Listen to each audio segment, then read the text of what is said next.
David POETA works the factory floor assembling train locomotives. He's the third generation from his family who has worked at the plant. But today he's out in front of the factory on strike.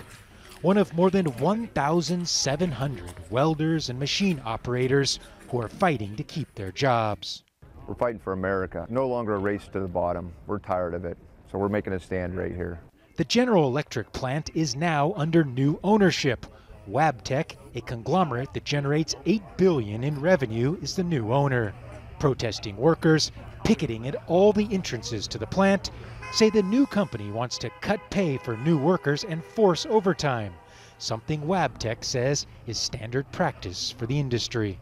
And that's exactly the problem, according to the union boss. Workers' wages and rights are being stripped every day from country to country, location to location, state to state here in the United States. And at some point, you know, American workers are going to have to take a stand and say we've had enough. The last time union members here at this plant in Erie went on strike was 50 years ago. But right now, this is the biggest strike in the manufacturing industry anywhere in America in the last 3 years. So far, the strike has not gotten the attention of President Donald Trump, whose election victory was largely thanks to his popularity in places like Erie, fueled by campaign promises to protect good-paying manufacturing jobs.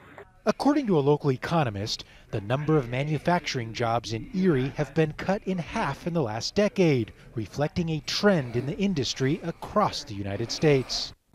The trends from technology that affect the labor market with the competitive pressures due to globalization that affect the labor market, unfortunately, those are what we see as the major reasons why we see lots of disruption. But for David POETA and his factory floor co-workers, this is a stand they won't back down from. We'll stay out here for as long as it takes. Months, years, whatever it takes. For workers determined to protect their jobs no matter what. Gabriel Elizondo, Al Jazeera, Erie, Pennsylvania.